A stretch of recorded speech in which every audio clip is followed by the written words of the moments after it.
আমাদের হাতে আজকে যে সূত্রগুলো এসছে সেগুলো কিন্তু স্বাস্থ্য আর চিকিৎসা নিয়ে আমাদের চলতি ধারণাগুলোকে একেবারে গোড়া ধরে নাড়া দেওয়ার ক্ষমতা রাখে। একদম। বলা হচ্ছে আধুনিক চিকিৎসা নাকি হাজার হাজার বছর ধরে একটা মস্ত বড় ভুল পথে হাঁটছে।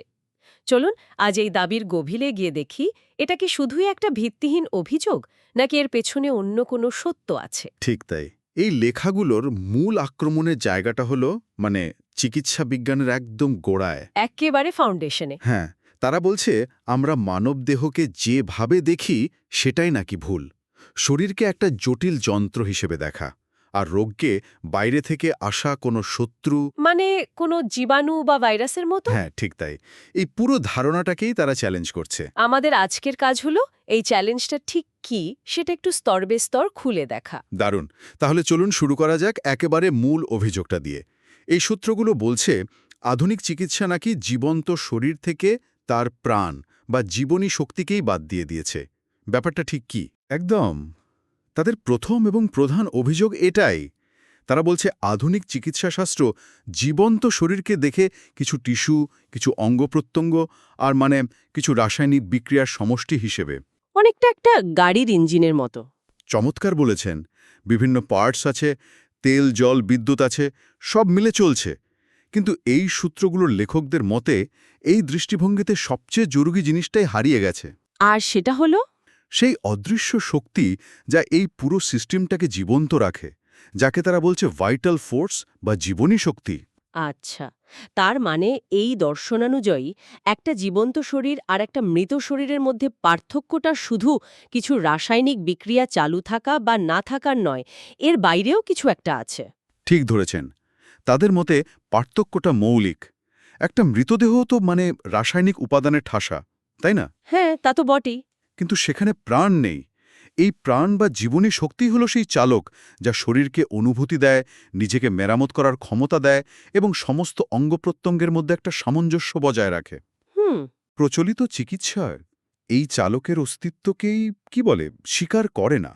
আর এই অস্বীকৃতি থেকেই সূত্রদশ অনুযায়ী তাদের চিকিৎসার মূল ধারণাটা তৈরি হয়েছে। আর সেই ধারণাটা কি? ধারণাটা খুব সরল। যেহেতু শরীর একটা যন্ত্র আর রোগ হলো বাইরে থেকে আসা কোনো বস্তু বা ধরুন জীবাণু, হুম। তাই চিকিৎসা হলো সেই বাইরের বস্তুটাকে শরীর থেকে বের করে দেওয়া বা ধ্বংস করে দেওয়া। সোজা কথায় শত্রু নিধন। একদম। লেখকের ভাষায় এটা একটা অসার, অযৌক্তিক, কল্পনাপ্রসূত ধারণা, কারণ এটা রোগের আসল প্রকৃতিকেই বুঝতে পারছে না। এই যান্ত্রিক দৃষ্টিভঙ্গির কারণেই কি সূত্রগুলোতে এই চিকিৎসা পদ্ধতিকে এত কড়া ভাষায় ক্ষতিকর, অনারোগ্যকারক কলা বা মিসচিভিয়াস নন হিলিং আর্ট বলা হয়েছে? শব্দগুলো তো বেশ আক্রমণাত্মক। হ্যাঁ, কারণ তাদের যুক্তি হল যদি আপনার রোগের কারণ সম্পর্কে ধারণাই ভুল হয়, তাহলে আপনার প্রতিকারের পদ্ধতিও ভুল হতে বাধ্য। আচ্ছা।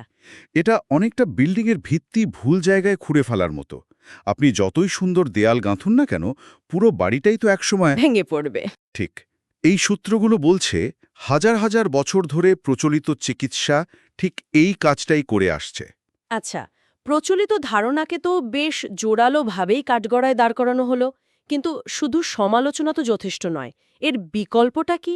এই সূত্রগুলো কি কোনো সমাধানের পথ দেখাচ্ছে? অবশ্যই দেখাচ্ছে। আর সেই সমাধানের কেন্দ্রবিন্দুতেই রয়েছে ওই জীবনী শক্তির ধারণা। হুম। তারা বলছে রোগের আসল কারণ বুঝতে হলে আগে স্বাস্থ্যের আসল চালককে বুঝতে হবে। সুস্থ অবস্থায় এই জীবনী শক্তি হল আমাদের শরীরের সর্বোচ্চ ক্ষমতার অধিকারী। সেই শরীরের সমস্ত কাজ হৃৎস্পন্দন থেকে শুরু করে হজম পর্যন্ত একেবারে নিখুঁতভাবে পরিচালনা করে। তাহলে কি এটাকে আমরা শরীরের নিজস্ব ইন্টেলিজেন্ট অপারেটিং সিস্টেম বলতে পারি, যেটা নিজে থেকেই সব সামঞ্জস্য বজায় রাখে, আপডেট চালায়, ছোটখাটো বাগ ফিক্স করে? চমৎকার তুলনা। ঠিক তাই। এটা একটা স্বয়ংক্রিয় বুদ্ধিমান ব্যবস্থা। এই দর্শন অনুযায়ী জীবনী শক্তি আর আমাদের রক্ত মাংসের শরীর দুটো আলাদা জিনিস নয়, মানে একই সত্তা। বরং একটা অখণ্ড সত্তা। যতক্ষণ এই অপারেটিং সিস্টেম ঠিকঠাক চলছে, ততক্ষণ শরীরও সুস্থ। কোনো রোগ সেখানে টিকতে পারে না। এখানে একটা খুব ইন্টারেস্টিং কথা বলা হয়েছে। যেখানে জীবনী শক্তি নেই সেখানে রোগও থাকতে পারে না। কথাটা প্রথমে একটু অদ্ভুত লাগলেও হুম। এর মানে তো দাঁড়ায় যে মৃতদেহের কোনো রোগ হয় না? কারণ রোগ হতে গেলেও তো প্রাণের উপস্থিতি দরকার। একদম। এই লাইনটাতেই তাদের পুরো দর্শনের সারমর্ম লুকিয়ে আছে। রোগ বাইরে থেকে আসে না। আসে না। না, রোগ হলো এই জীবনী শক্তিরই একটা বিশৃঙ্খল বা কষ্টকর অবস্থার প্রকাশ। আচ্ছা, একটু বুঝিয়ে বলবেন? ধরুন, যখন কোনো ক্ষতিকারক প্রভাব, সেটা মানসিক আঘাত হতে পারে, কোনো জীবাণু হতে পারে বা অস্বাস্থ্যকর জীবনযাপনও হতে পারে, এই জীবনী শক্তিকে আঘাত করে, তখন এর স্বাভাবিক ছন্দে পতন ঘটে।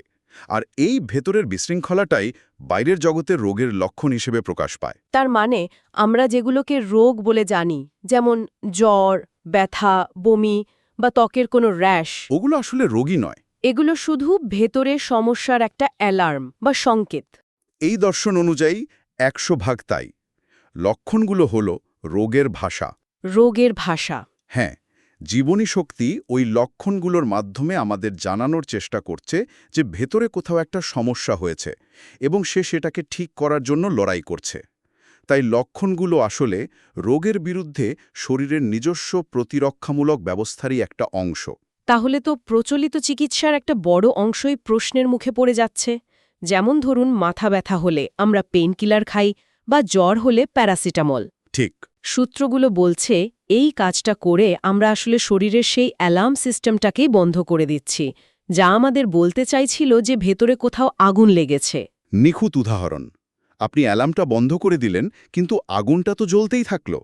এই দর্শন অনুযায়ী লক্ষণকে দমন করা মানে হলো শরীরের নিজস্ব আরোগ্য প্রক্রিয়াকে বাধা দেওয়া। বাধা দেওয়া। হ্যাঁ, জীবনী শক্তি একটা পথে তার ভেতরের সমস্যাকে বাইরে বের করে দেওয়ার চেষ্টা করছিল, আপনি সেই পথটাকেই বন্ধ করে দিলেন। আর এই পথ বন্ধ করে দেওয়ার পরিণতিটা কি হতে পারে? সূত্রগুলো তো একে সরাসরি ক্ষতিকর বলছে। ঠিক কী ধরনের ক্ষতির কথা বলা হচ্ছে এখানে? এখানেই তাদের সবচেয়ে গুরুত্বপূর্ণ অভিযোগটা আসছে।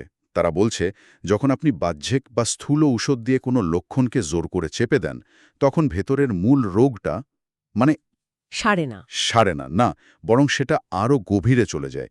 জীবনী শক্তি তখন বাধ্য হয় অন্য কোনো পথে, শরীরের আরও গুরুত্বপূর্ণ কোনো অঙ্গে নিজেকে প্রকাশ করতে। একটা উদাহরণ দিয়ে বিষয়টা বোঝালে কেমন হয়? ধরা যাক, কারো ত্বকে একজিমা হয়েছে, যা তাকে খুব কষ্ট দিচ্ছে। প্রচলিত চিকিৎসায় হয়তো কোনো শক্তিশালী মলম দিয়ে সেটাকে সারিয়ে তোলা হলো। খুব ভালো উদাহরণ।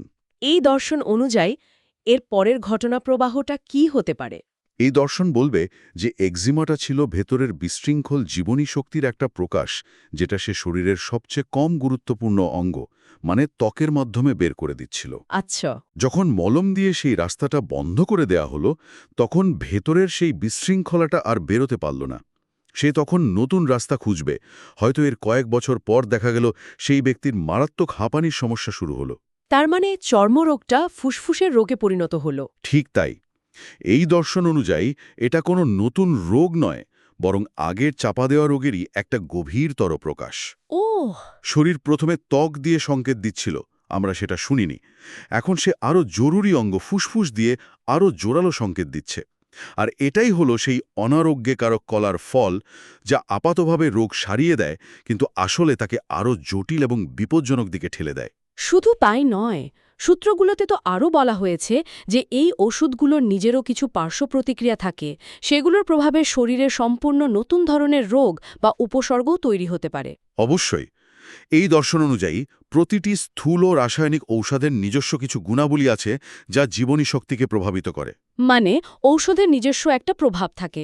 হ্যাঁ, যখন ভুল ঔষধ প্রয়োগ করা হয় বা অপ্রয়োজনীয়ভাবে লক্ষণ দমন করা হয়, তখন সেই ঔষধের নিজস্ব রোগ সৃষ্টিকারী ক্ষমতা মূল রোগের বিশৃঙ্খলার সাথে মিশে যায়। আর তার ফলে এর ফলে একটা নতুন, সংকর এবং অত্যন্ত জটিল রোগ তৈরি হয়, যাকে বলা হয় ঔষধজ রোগ বা ড্রাগ ইনডিউসড ডিজিজ। বাবা! লেখকের মতে, এইভাবে চিকিৎসা করতে গিয়ে আমরা শরীরকে একটা যুদ্ধক্ষেত্রে পরিণত করি, যেখানে কোনটা আসল রোগের লক্ষণ আর কোনটা ঔষধের লক্ষণ তা বোঝাই মুশকিল হয়ে যায়। এটা তো বেশ ভয়ের কথা।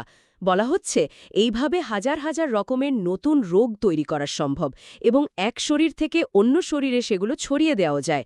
অভিযোগটা তো আধুনিক চিকিৎসা ব্যবস্থার একেবারে গোড়া ধরে নাড়িয়ে দেওয়ার মতো। সন্দেহেসা, এই দর্শনের মূল কথাই হল নিরাময় ভেতর থেকে আসতে হবে, জীবনী শক্তিকে সুস্থ করার মাধ্যমে, বাইরে থেকে লক্ষণ দমন করে নয়।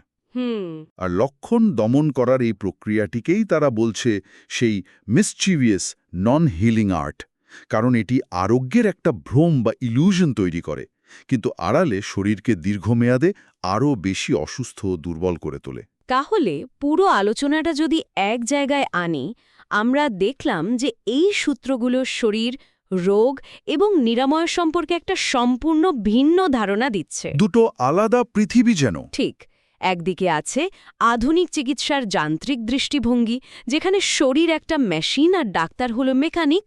অন্যদিকে এই সূত্রগুলো বলছে এক প্রাণবন্ত, শক্তিনির্ভর দৃষ্টিভঙ্গির কথা, যেখানে শরীর নিজেই নিজের চিকিৎসক, শুধু তাকে সঠিক পথে চালনা করতে হয়। হ্যাঁ, আজকের আলোচনার মূল টেকঅ্যাওয়ে যদি আমরা দেখি, তাহলে কয়েকটি বিষয় খুব স্পষ্ট। প্রথমত, স্বাস্থ্য বা অসুস্থতার মূল নিয়ন্ত্রক কোনো বাহ্যিক জীবাণু নয়, বরং শরীরের নিজস্ব জীবনী শক্তি, এর শৃঙ্খলাতেই স্বাস্থ্য আর বিশৃঙ্খলাতেই রোগ। দ্বিতীয়ত, জ্বর, ব্যথা বা র্যাশের মতো লক্ষণগুলো নিজেরাই রোগ নয়, একেবারেই নয়। এগুলো হলো রোগের ভাষা, শরীরের আত্মরক্ষার প্রচেষ্টা। এই ভাষাকে সম্মান করা উচিত, দমন করা নয়। এবং তৃতীয় ও সবচেয়ে গুরুত্বপূর্ণ টেকওয়ে হল, শুধুমাত্র লক্ষণকে কেন্দ্র করে চিকিৎসা করলে তা মূল রোগকে আরও গভীরে ঠেলে দেয় এবং নতুন ও জটিল রোগের জন্ম দিতে পারে। এই দর্শন অনুযায়ী প্রকৃত আরোগ্য মানে হল জীবনী শক্তির ভারসাম্য পুনরুদ্ধার করা, যাতে শরীর নিজেই নিজেকে ভেতর থেকে সম্পূর্ণ সুস্থ করতে পারে। নিরাময়ের দায়িত্বটা বাইরের কোনো ঔষধের হাতে নয়, বরং শরীরের নিজস্ব শক্তির হাতেই ফিরিয়ে দেওয়া। এই আলোচনা শেষে একটা বড় প্রশ্ন আমাদের ভাবনার জন্য থেকে যায়। এই সূত্রগুলো নিরাময়ের দুটি সম্পূর্ণ ভিন্ন দর্শনের কথা বলছে, একটি লক্ষণকে কেন্দ্র করে, অন্যটি জীবনী শক্তিকে। এই প্রেক্ষিত থেকে ভাবলে আরোগ্য লাভ করা বা হিলিং বলতে আসলে কি বোঝায়? শুধুমাত্র একটি যন্ত্রণাদায়ক উপশমের উপশম, নাকি আমাদের সম্পূর্ণ সত্তার শারীরিক ও মানসিক ভারসাম্য পুনরুদ্ধার?